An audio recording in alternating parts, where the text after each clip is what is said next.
Viene. No, it's better if you come. Vieni al microfono.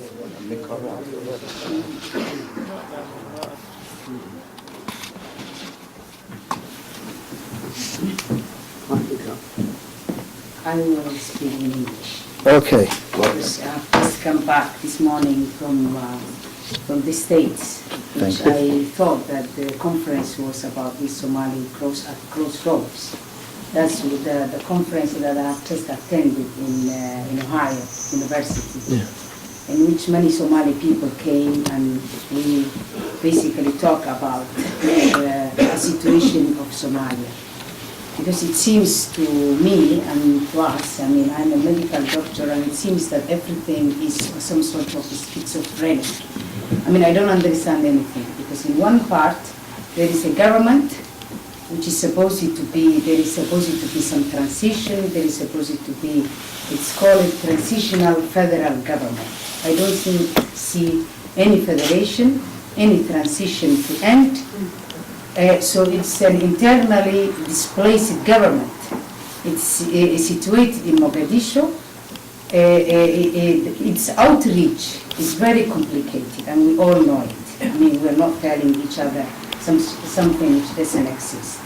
Now, the roadmap have been signed by some groups of the Somali political people. The Al-Shabaab is not one of the signatories of the roadmap. Somaliland is not the signature of the roadmap. And I am somebody who is specialized in population distribution. And if I look at it, there is a percentage of the population which is not involved in this. Now, we have told each other many times that this government nation about the people, to reach them out. Now, what we have, I asked this question when Formaggio was here, I asked when Omar Abdurrashid was here, and I'm asking also to you. The thing is, we cannot repeat the same thing all the time. We need something different. Because there is a territorial integrity, there is Islamism, there is a clan-based political representation. These three elements, this is the argument that I discussed when I was there in Ohio, are the three critical issues to deal with. So how are we going to deal with each one of them? The problem is... To be the three. The three are territorial integrity, Islamism, and clan-based political representation. So without dealing these three issues, we cannot talk about sustainable future development of the country. When you say integrity, territorial integrity, as far as I am concerned, Somaliland is innate. And we Somalis are not able even to go and talk to them. We wanted the British people to bring the Somaliland on the table. Instead of saying the Prime Minister of Somalia have been in Hargeisa for 2 months to convince the people of Somaliland to sit down together with us and see what we have to do together. Because the problem is that the territorial integrity of Somalia is, there are some theories that there is this balkanization going on. Now we Somalis would say that we don't want it. But there are two countries which are, their militaries are in the country.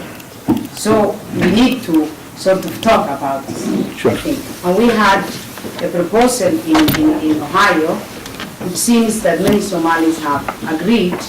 We discussed it for 2 days and I think if we wanted to see Somali-owned proposals, we need to make Somali-owned assessment and outreach and talk to the people of Somalia from Borama till Kismayo, one by one, and then come up with something which can be applied to the country.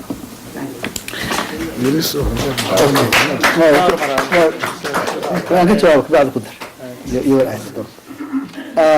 Thank you for your passion for Somalia, and thank you for your good questions.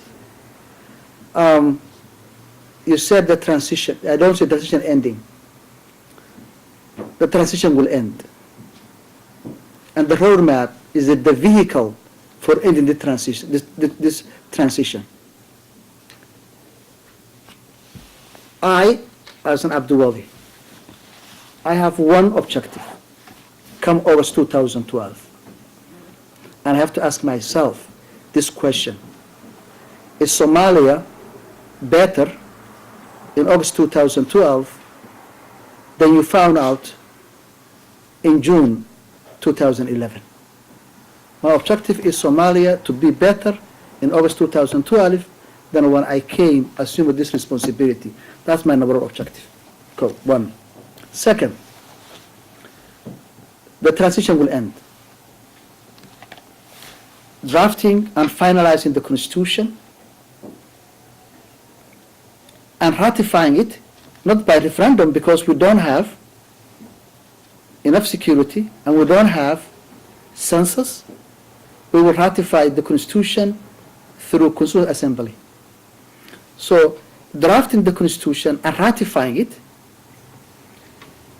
selecting a new parliament, a better parliament, a more quality parliament,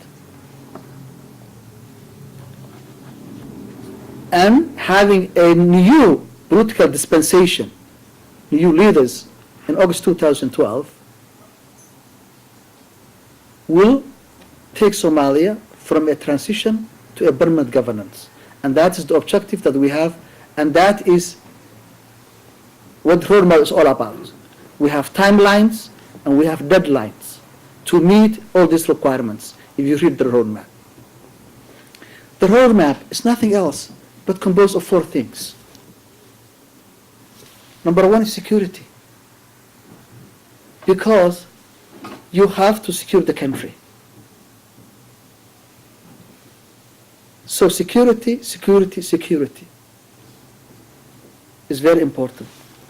Two, political outreach and reconciliation. When I assumed this responsibility in June 2011, there was no reconciliation and there was no political outreach. I went to Puntland, the president went to Puntland, I went to Galmudug, and we are trying to reach, the government has to reach the people. Now we have established steering committees composed of senior ministers and MPs. Why? Because we want the ministers and the MPs to go to the people, to talk to them. They represent people. They're in the government because they represent regions, districts, clans. They have to go back to them.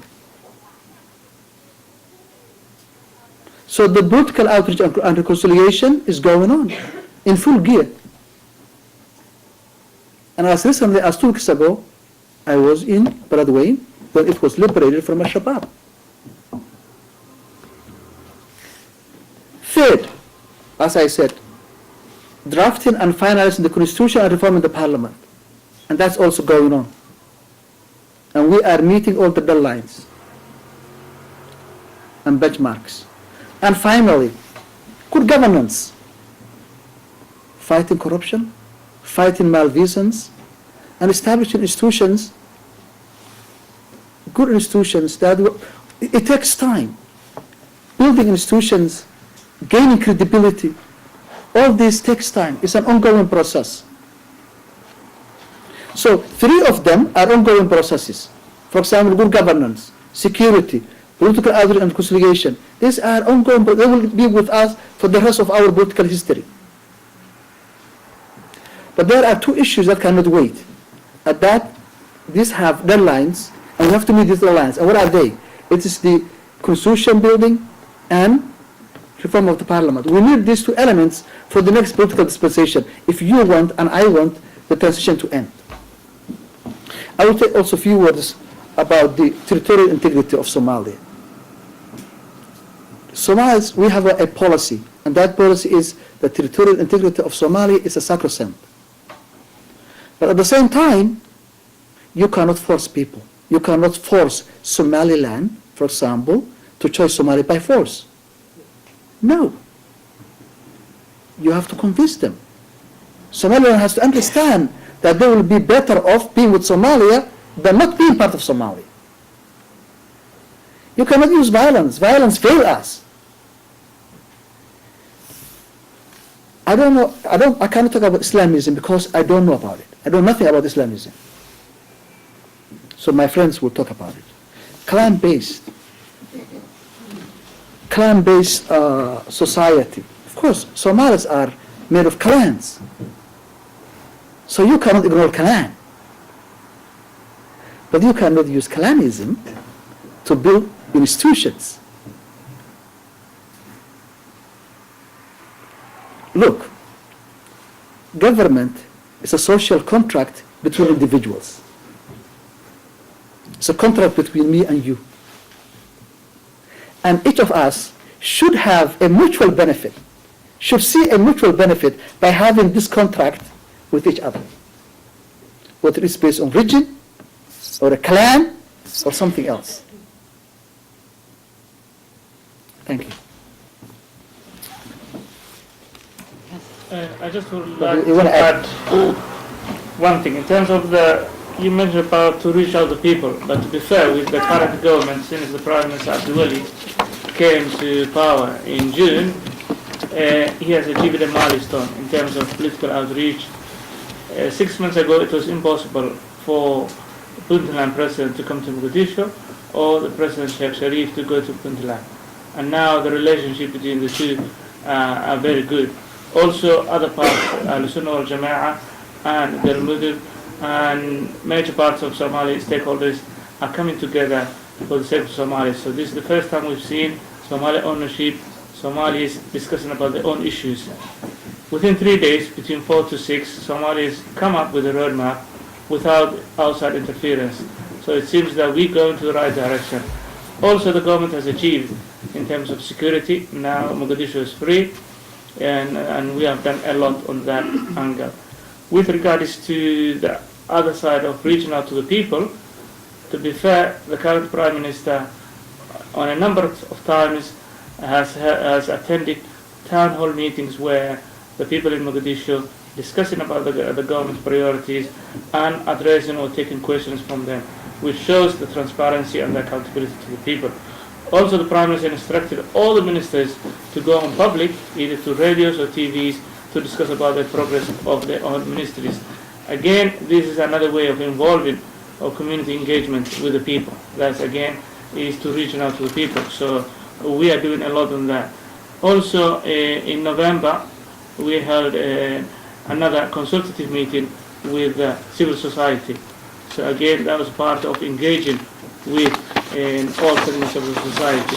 And now there are 2 conferences that the Prime Minister spoke about, and other conferences that are coming up. We are including with Somalis in the diaspora. So it seems that we're doing a lot. So that's why we need Somalis in the diaspora to focus on and to help the government in terms of to ending the transition and to moving on. With regards to the Islamists, at the moment the Prime Minister said we have moved a long way. Warlordism era has finished, clanism or fighting between the clans or civil war is an era at the moment, and also people who are using the Islam the wrong way. I think that is coming to an end as well. We have seen the beginning of the end of Al-Shabaab. Al-Shabaab are using the religion in a way that is an Islamic way, because Islam is peace. So we're supposed to be expecting them to accept the peace, but at the moment I think the era of those people who use it, the religion, to their own advantage or benefit is coming to an end at the moment. Thank you. Other questions? Yes.